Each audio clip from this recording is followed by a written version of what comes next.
Hello दोस्तों, आज मैं आपको रामचरितमानस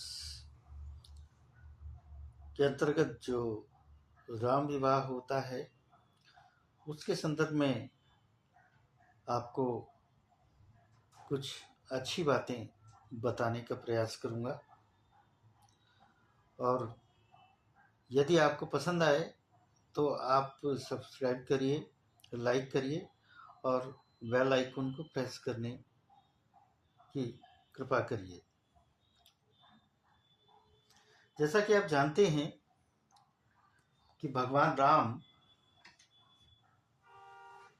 वन गमन को गए थे गुरु विश्वामित्र जी के साथ में, और संयोग से ये स्वयंवर उन्हें, ये सीता जी का स्वयंवर का आमंत्रण उनको मिला और वो वहां पधारे।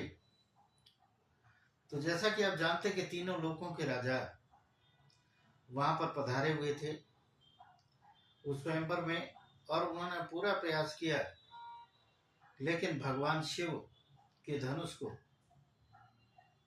वो तोड़ नहीं सके। तब विश्वामित्र जी शुभ समय जानकर अत्यंत प्रेम भरी वाणी में बोले कि हे राम उठो, शिव जी का धनुष तोड़ो और हे तात जनक का संताप मिटाओ। जैसा कि आप जानते हैं, जनक सहित पूरी सभा के लोग बाग इस बात से बेहद चिंतित हो गए थे कि कैसे आखिरकार सीता जी का स्वयंवर जो कि रखा गया है उसमें कम से कम एक वीर योद्धा इस प्रकार का जरूर मिले जो भगवान शिव के धनुष को तोड़ दे।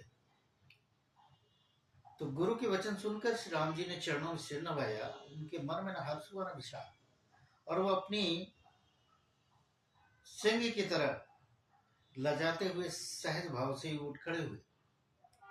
मंच रूपी उद्याचल पर रघुनाथ जी रूपी बाल सूर्य के उदय होते ही सब संत रूपी कमल खिल उठे और नेत्र रूपी भौरे हर्षित हो गए। राजाओं की आशा रूपी रात्रि नष्ट हो गई। जैसे कि राजा सोचते थे कि सीता जी को स्वयंवर में जरूर वर्ण करेंगे, लेकिन उनके मन का नहीं हुआ, इसलिए वो निराश हो गए। उनके वचन रूपी तारों के समूह का चमकना बंद हो गया। अभिमानी राजा रूपी कुमुद संकुचित हो गए और कपटी राजा रूपी उल्लू छिप गए।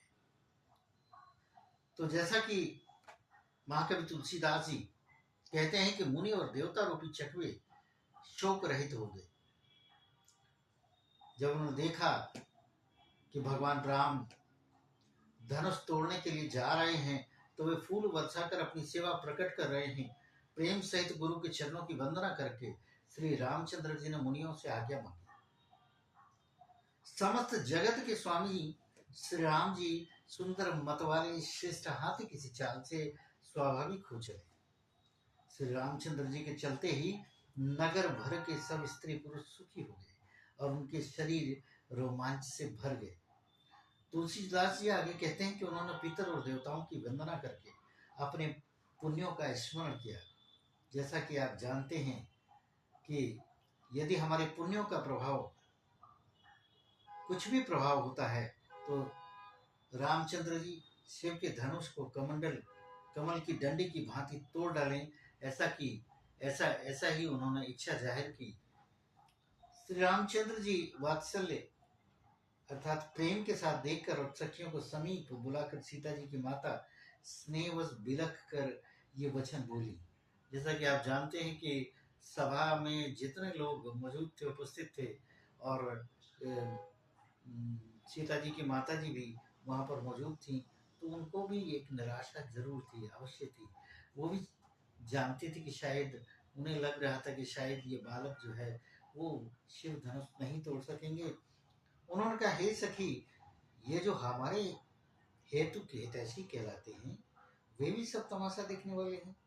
कोई भी इनके गुरु विश्वामित्र जी को समझाकर ये नहीं कहता कि ये बालक हैं, इनके लिए ऐसा हट अच्छा नहीं है। जो धनुष रावण और बाणासुर जैसे जगत विजयी वीरों के हिलाए न हिल सका, उसे तोड़ने के लिए मुनि विश्वामित्र का श्री राम जी को आज्ञा देना और राम जी का उसे तोड़ने के लिए चल देना रानी को हट जाना पड़ा। इसलिए इसलिए वे कहने लगी कि गुरु विश्वामित्र को आखिरकार कोई समझाता क्यों नहीं है। रावण और वाणासुर ने जिस धनुष को छुआ तक नहीं और सब राजा घमंड करके हार गए, वही धनुष से सुकुमार राजकुमार के हाथ में दे रहे हैं। हंस के बच्चे भी कहीं मद्राचल पहाड़ उठा सकते हैं। आगे उन्होंने कहा, जैसा कि तुलसीदास जी ने वर्णन किया है, और तो कोई समझाकर कहीं न कहीं राजा जनक तो बड़े समझदार और ज्ञानी हैं, उन्हें तो गुरु को समझाने की चेष्टा करनी चाहिए, परंतु मालूम होता है राजा का भी सारा सियानापन समाप्त हो गया है। हे सखी, विधाता की गति कुछ जानने में नहीं आती। यों कहकर रानी चुप हो गई।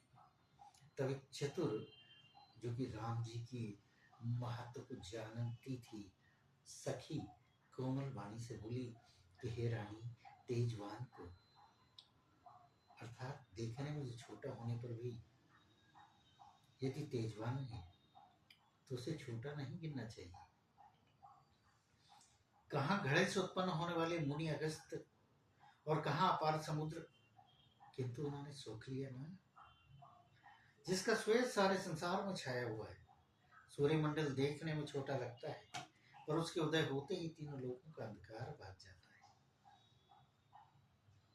तुलसीदास जी आगे कहते हैं कि जिसके वश में ब्रह्मा, विष्णु, शिव और सभी देवता है, वही मंत्र अत्यंत छोटा होता है। महान मत वाले गजराज को छोटा सा अंकुश वश में कर लेता है। कामदेव ने फूलों का ही धनुष बाण लेकर समस्त लोगों को अपने वश में कर रखा है। हे देवी, ऐसा जानकर संदेह त्याग दीजिए। हे रानी, सुनिए, रामचंद्र जी धनुष को अवश्य ही तोड़ेंगे। सखी के वचन सुनकर रानी को विश्वास हो गया श्री रामचंद्र जी के सामर्थ्य के संदर्भ में। उनकी उदासी मिट गई और श्री राम जी के प्रति उनका प्रेम अत्यंत बढ़ गया। उस समय श्री रामचंद्र जी को देखकर सीता जी भयभीत हृदय से जिस देवता से विनती कर रही हैं, वे व्याकुल होकर मन ही मन मना रही हैं।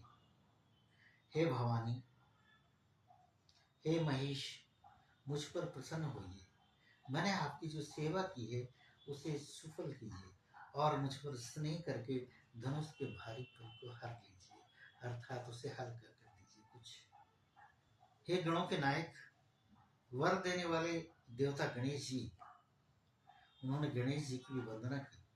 मैंने आज ही के लिए आपकी सेवा की थी। बार बार मेरी विनती सुनकर धनुष का भारीपन कुछ कम कर दीजिए। श्री रघुनाथ जी की ओर देख देख कर सीता जी धीरज धर कर देवताओं को मना रही हैं।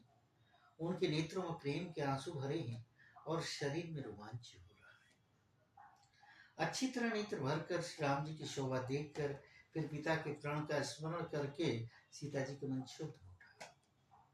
वे मन ही मन कहने लगी, अहो, पिताजी ने बड़ा ही कठिन हाथ ठाना है।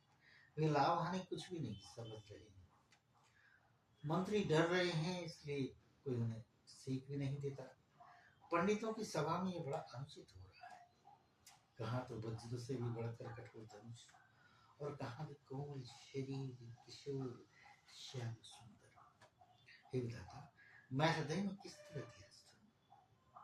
सिरस के फूल के कणों से ही कहीं हीरा छेदा जाता है। सारी सभा की बुद्धि बावली हो गई है। अतः हे शिव जी के धनुष, अब तो मुझे तुम्हारा ही आसरा है। तुम अपनी जड़ता लोगों पर डालकर श्री रघुनाथ जी के सुकुमार शरीर को देखकर उतने ही हल्के हो जाओ। जितना भगवान राम हल्के हैं, उतने ही तुम हल्के हो जाओ। इस प्रकार सीता जी के मन में बड़ा ही संताप हो रहा है। निमेश का एक लव यानी कि अंश भी 100 युगों के समान बीत रहा है। प्रभु श्री राम जी को देखकर फिर पृथ्वी की ओर देखती हुई सीता जी के चंचल नेत्र इस प्रकार शोभित हो रहे हैं, मानो चंद्रमंडल रूपी डोर में कामदेव की 2 मछलियां खेल रही हैं। सीता जी की वाणी रूपी भ्रामरी को उनके मुख रूपी कमल ने रोक रखा है। लाज रूपी रात्रि को देखकर वह प्रकट नहीं हो रही है। नेत्रों का जल नेत्रों के कोने में ही रह जाता है, जैसे बड़े भारी कंजूस का सोना कोने में ही गड़ा रह जाता है। वो कभी उसे खर्च नहीं करता। उसी तरह राजकुमारी सीता की आंखों में आंसू तो हैं, लेकिन दिखाई नहीं दे रहे। अपनी बड़ी हुई व्याकुलता जानकर सीता जी सकुचा गई और धीरज धरकर हृदय में विश्वास ले आई कि यदि तन मन और वचन से मेरा प्रेम सच्चा है और श्री रघुनाथ जी के चरण कमलों में मेरा चित्त वास्तव में अनुरक्त है, तो सबके हृदय में निवास करने वाले भगवान मुझे रघु श्रेष्ठ श्री राम जी की दासी अवश्य बनाएंगे। जिसका जिस पर सच्चा स्नेह होता है वह उसे मिलता ही है, इसमें कुछ भी संदेह नहीं है। जैसा कि ये कहा गया है कि यदि आप किसी वस्तु को पूरी श्रद्धा के साथ, पूरी तन्मयता के साथ चाहते हैं तो सारी कायनात उसे मिलाकर रहती है। इसी तरह राजकुमारी सीता के मन में ये बात आई कि यदि मेरा भगवान राम पर स्नेह सच्चा है तो मुझे अवश्य देंगे। प्रभु की ओर देखकर सीता जी ने शरीर के द्वारा प्रेम ठान लिया, अर्थात ये निश्चय कर लिया कि शरीर इन्हीं का होकर रहेगा, अर्थात या तो इन्हीं का होकर रहेगा या फिर किसी का भी होकर नहीं रहेगा। कृपा निधान श्री राम जी सब जानते, वो तो भगवान थे, अवतार थे। उन्होंने सीता जी को देखकर धनुष की ओर कैसे ताका, ऐसे ताका जैसे गरुड़ जी छोटे से सांप की ओर देखते हैं। इधर जब लक्ष्मण जी ने देखा कि रघुकुल मणि श्री राम जी ने शिव जी के धनुष की ओर ताका है, तो इस शरीर से पुलकित हो ब्रह्मांड को चरणों से दबाकर निम्नलिखित वचन बोले। उन्होंने कहा, हे दिग्गजों, हे कच्छप, हे शेष, हे वारा, धीरज धरकर पृथ्वी के थाम में रहो, जिससे ये हिलने न पावे। श्री रामचंद्र जी शिव जी के धनुष को तोड़ना चाहते हैं, मेरी आज्ञा सुनकर सब सावधान हो जाओ। श्री रामचंद्र जी जब धनुष से समीप आए तब सब स्त्री पुरुषों ने देवताओं और पुण्यों को मनाया। सबका संदेह और अज्ञान, नीच राजाओं का अभिमान, परशुराम जी के गर्व की गुरुता, देवता और श्रेष्ठ मुनियों की कातरता, भय, सीता जी का सूझ, जनक का पश्चाताप, रानियों के दारुण दुख का दावन, सब शिव जी के धनुष रूपी बड़े जहाज को पाकर समाज बनाकर उस पर चढ़ चढ़े। ये श्री रामचंद्र जी की भुजाओं के बल रूपी अपार समुद्र के पार जाना चाहते हैं, परंतु कोई केवट नहीं है, अर्थात कोई खेवनहार नहीं है। श्री रामचंद्र जी ने सब लोगों की ओर देखा और उन्हें चित्र में लिखे हुए से देखकर, यानी किम कर्तव्य विमूढ़, यानी कि स्टैंड बाई मोड में देखकर कृपा धाम श्री राम जी ने सीता जी की ओर देखा और उन्हें विशेष व्याकुल जाना। उन्होंने जानकी को बहुत ही निकट देखा, उनके एक क्षण कल के समान बीत रहा था। यदि प्यासा आदमी पानी के बिना शरीर छोड़ दे तो उसके मर जाने पर अमृत का तालाब भी क्या करेगा। जैसे कि चौपाई में कहा गया है कि का वर्षा सब कृषि सुखाने, समय चुके बिन का पछताने, अस जिय जान जान की देखी, प्रभु पुल के रखी प्रीति विशेषी। सारी खेती की सूख जाने पर वर्षा किस काम की, समय बीत जाने पर भी पछताने से क्या लाभ। जी में ऐसा समझकर राम जी ने जानकी की ओर देखा और उनका विशेष प्रेम लाकर वे पुलकित हो गए। गुरहि प्रणाम मनमि मन कीना, अति लाघव उठाई धन लीना। मन ही मन उन्होंने गुरु को प्रणाम किया और बड़ी फुर्ती से धनुष को उठा लिया। दमक्यू दामिनी जिम जब लयु पुनि नव धनु मंडल संभई। जब उसे हाथ में लिया तो वह धनुष बिजली की तरह चमका और फिर आकाश में मंडल जैसा मंडला तार हो गया। लेत चढ़ावत खेचत गाड़ी, काहू न लखा देख सब ठाणे। लेते चढ़ाते और जोर से खींचते हुए किसी ने नहीं देखा, अर्थात ये तीनों काम इतनी फुर्ती से हुए कि धनुष को कब उठाया, कब चढ़ाया और कब खींचा इसका किसी को पता ही नहीं लगा।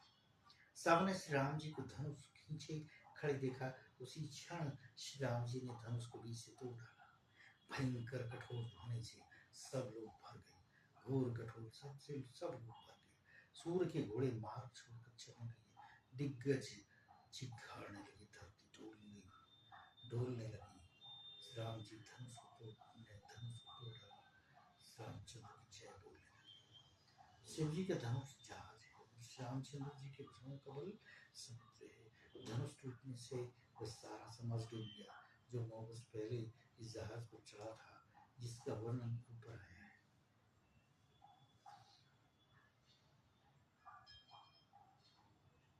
तुलसीदास जी कहते हैं कि प्रभु ने धनुष के दोनों टुकड़े पृथ्वी पर डाल दिए। यह देखकर सब लोग सुखी हुए। विश्वामित्र रूपी पवित्र समुद्र में, जिसमें प्रेम रूपी सुंदर अथाह जल भरा है, राम रूपी पूर्ण चंद्र को देखकर पुलकावली रूपी भारी लहरें उमड़ने लगी। आकाश में बड़ी जोर से नगाड़े बजने लगे और देवांगनाएं गान करके नाचने लगी। ब्रह्मादि देवता, सिद्ध, मुनीश्वर लोग प्रभु की प्रशंसा कर रहे हैं और आशीर्वाद दे रहे हैं। वे रंग बिरंगे फूल और मालाएं बरसा रहे हैं। किन्नर लोग रसीले गीत गा रहे हैं। सारे ब्रह्मांड में जय जयकार की ध्वनि चल रही है, जिसमें धनुष टूटने की ध्वनि जान ही नहीं पड़ रही। जहाँ तहाँ स्त्री पुरुष प्रसन्न होकर कह रहे हैं कि श्री रामचंद्र जी ने शिव जी के भारी धनुष को तोड़ा। जय